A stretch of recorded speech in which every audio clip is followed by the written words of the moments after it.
As a music marketing agency, we've worked with a lot of artists, and we have been able to recognize key personality traits of an artist that is going to be successful and unsuccessful. If you have certain toxic personality traits that you don't even know you have, then it is going to hold you back from breaking. I'm going to list all of the personality traits that we can recognize in an artist, knowing that that is going to hold them back and potentially ruin their career. But all of them might not necessarily apply to you. But if just one of them in this video applies to you, then you know that you can get rid of that personality trait, overcome it, and start to move your career at a faster pace.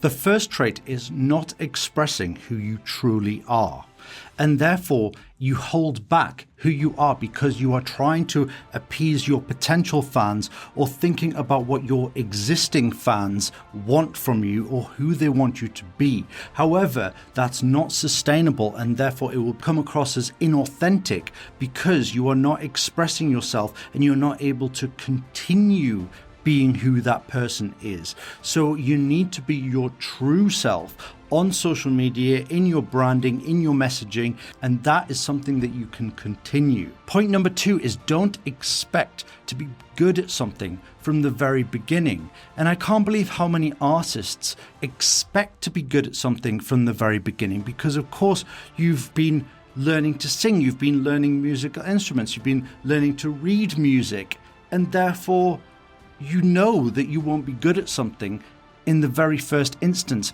but you practice and you get better. And that is the same for everything else in your career. Therefore, if you are scared of giving live interviews or giving written interviews because you don't know what to say or what the audience will think, then you will never get better at it. You'll never come up with answers on the fly or clever answers or amusing answers because you haven't been doing it for long enough. The same goes for your social media posts. If you are worried about going live on Instagram or TikTok or uploading or filming yourself, and you never do it even once because you are worried about what your existing audience is going to think because you aren't good at it yet, then you're never going to do it, and it's always going to hold you back. And therefore, if you don't want to do it today and you don't want to accept that you're not going to be perfect at it, then it's going to hold you back massively in your career and not allow you to put out that content that could go viral and break you as an artist. Point number 3 is don't get married to the idea in your head of the route that you are going to take in order to break and be successful as an artist. And the reason for that is because times change. I find that the older artists who are trying to make a career are the most guilty of this because they have a romantic idea of how they're going to break, how you should break, and how it's right for an artist to break. And therefore, they don't try different things because in their heads, that's not the way that they want to break. They want to break in a way that is potentially what they think is authentic. So a radio DJ picks up their track and then plays them on rotation as like their track of the day for 2 weeks.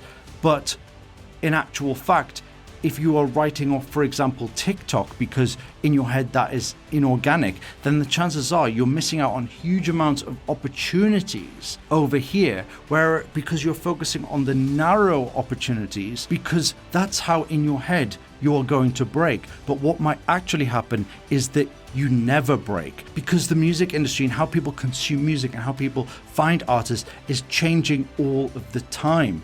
Therefore, gaps are closing all of the time and reopening in other places. So just because your heroes manage to break in one certain way doesn't mean that that is the route to success for you. You have to try different things. And as long as you are authentic as an artist and you are true to yourself, it doesn't matter how people heard of you, because they will discover you and understand that you are a real, true artist and not just a one-hit wonder that went viral on TikTok, because you're not acting like a viral one-hit wonder. You have depth to you as an artist. You have more good quality releases to come. So how you get that exposure and how you initially break, it doesn't matter, and it doesn't define you as an artist. Point number 3 is obsessing over the politics in the music industry. We see this so often with emerging artists, and actually it doesn't have to be politics in music specifically. It can be any kind of cause in the world. You're an emerging artist. You should be focusing on your career and getting exposure, because you've got no power yet. You're not able to make changes in the world. If you've got 100 artists together all posting about causes on their Instagram, or saying that Spotify don't pay enough for streams and emerging artists are struggling, then it's not going to make a difference, because you have no power, you have no influence. So keep the cause in mind for when you break and you've got hundreds of thousands of fans that care, and you have that power. And therefore, when you have that power, you can pull your music off Spotify and make a statement. Then Spotify will care, but they don't care about 100 artists that don't have more than 100,000 streams pulling their music because they're not getting paid enough. It doesn't matter. And all it's doing is the media is coercing you into thinking that these are serious problems that you can do something about by sharing their articles. But actually, they just want you to share their articles so they get more in ad revenue and they get more credibility and exposure on their articles. And you end up getting consumed in all of these obstacles, like you think the world is against you because of a certain demographic or because of certain obstacles for artists. But the truth is, if an artist similar to you has made it, then you can make it as well. And if you allow yourself to be consumed with all these obstacles, then it's going to make you less motivated and make you make worse decisions for your career and your strategy, because you are wasting your time and energy and essentially emotional energy worrying about all of these issues. Whereas what you should be doing is building your audience, building your career, becoming an influential person, to then allow yourself to make these changes and change the world to be a better place. Trait number 5 is expecting your next release to be bigger than your last, and then being disheartened when it doesn't, because that's not a metric that you should be looking at in terms of how you are growing as an artist.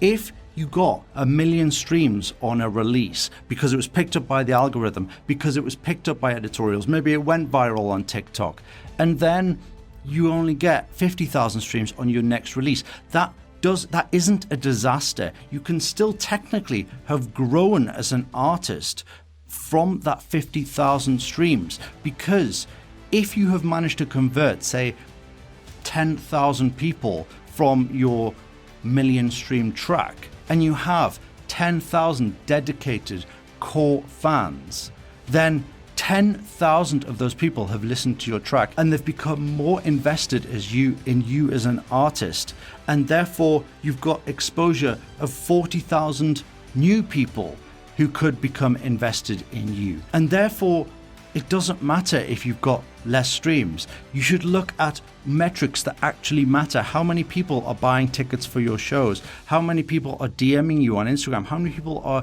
engaging with your content? That is the real fans, and that is where the growth is. And that will help you, because then you won't get manipulated into making the wrong decisions. You won't panic and try and get the numbers up because it's so much less than the last track. Whereas in actual fact, if that wasn't part of your marketing strategy pre-release, then it wasn't worthy of coming into your marketing strategy post-release to try and rescue the streams. And that brings me nicely into my next point, which is believing the bullshit and promises of what someone is telling you. If only they were able to make you sign a contract, if only they were able to get you to give them some money. And if you are in a panicky frame of mind, then you are a lot more vulnerable to this, because all they have to do is push the right buttons, because they know that you are feeling a bit sore about the streams on your latest release. Therefore, they know they can say, well, we can get your streams up to this amount, or we can do this for you. All you have to do is sign here and then we'll achieve it. And therefore, because you are focusing on the wrong things, you end up making the wrong decisions and working with the wrong people. When actually, well, fact, if you know as an artist what is making you grow and what growth actually looks like to you, then it will allow you to filter out these people and know who is bullshitting you and who isn't.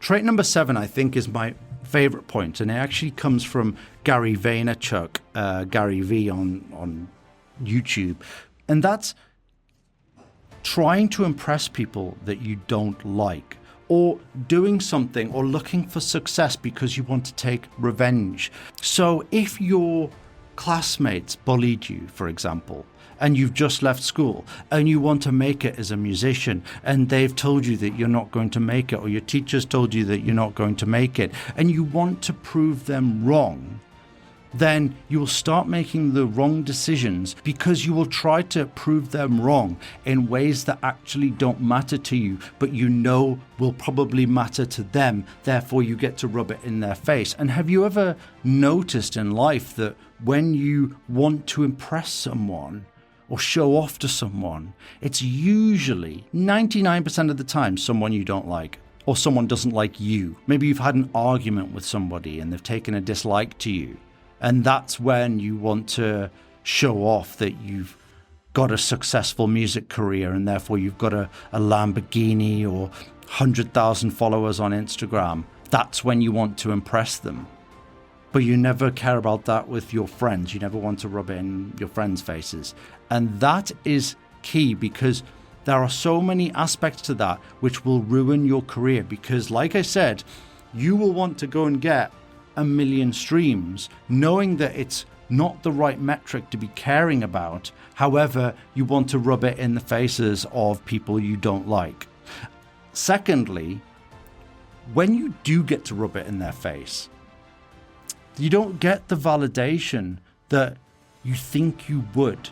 They won't just start crying. They won't start being nice to you all of a sudden. They won't change what they think of you. All they'll see is that you're actually just trying to show off. Therefore, you'll never really get that closure on them, because their values are so wrong and different compared to yours, hence why you don't like them or they don't like you. Therefore, you will never get the validation or fulfillment from being able to take revenge on someone. So allowing that to fuel you is going to leave you feeling very unfulfilled. Thirdly, when you actually achieve that thing and you're on a path to something great, it's amazing how you don't care about those people anymore. You forget about them very, very quickly, because you've got something bigger going on now, much bigger than them. And again, don't say that because of having revenge or to want to make them feel bad. That doesn't work. What you need to do is think that the reason that you're not thinking about them is simply because they as a person, or the group, are such now a small aspect of your life and your history compared to everything else. It just doesn't matter anymore to you. So remember that when you get on that path, those people are going to be insignificant. And my final point, end it on a positive one. Enjoy what you're doing now, because if you don't enjoy it now and you don't enjoy the process, you won't enjoy it when you've made it. And everyone always thinks that the world is designed to make you think that if I get this, I'll finally be happy. If I get 10 million streams, I'll be happy. If I get on a Spotify editorial, I'll be happy. If I have a sellout crowd at a stadium, I'll finally be happy. And the truth is, this is all just to keep you on the wheel, keep you consuming, keep you creating, all just for this big one system. And actually, if you're not happy right now and fulfilled, then nothing's going to change down the line. Happiness isn't this permanent state. There's no such thing. What you should be looking for is being content in what you're doing, being fulfilled in what you're doing, and also look for those moments of joy. Why I like the word joy is because joy is not a promise of a permanent state. You know that when you are experiencing joy, it's going to end at some point, and therefore you accept the end. Whereas when you think that you will be happy, you think that there is no end. That's it. It's permanent. And that makes you unhappy.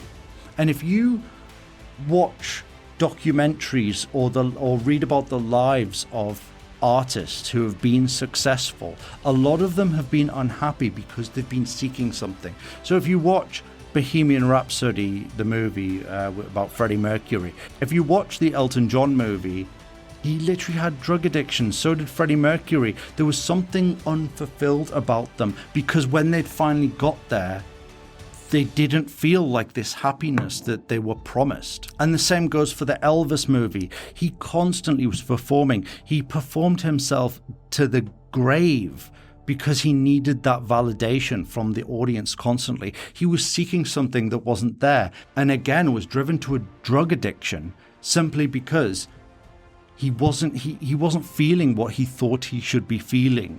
And you can watch Netflix documentaries on the likes of Kurt Cobain or even the latest Robbie Williams documentary. If you watch that, he had everything, especially here in the UK. He was the biggest artist in the 90s. And you watch the behind the scenes footage, and actually he was very, very unhappy. He was stressed. He didn't want to be doing that in his career. And you've got all these artists thinking that that's what they want. But the truth is, if you haven't started to enjoy the everyday, when you finally make it, then whatever you are feeling right now is going to be exaggerated by the size of how you've grown as an artist, but your discontent has also grown. So enjoy every single day, enjoy the process, enjoy making music for you and not for anybody else, because if you make it, then you will be happy and you will be a positive influence on the world and to yourself. So I'm going to leave it there. Hope you've enjoyed this video. Hope you found it useful. Comment down below any of the traits that I might have missed, anything that resonated with you, and subscribe if you haven't already, and we'll see you in the next video.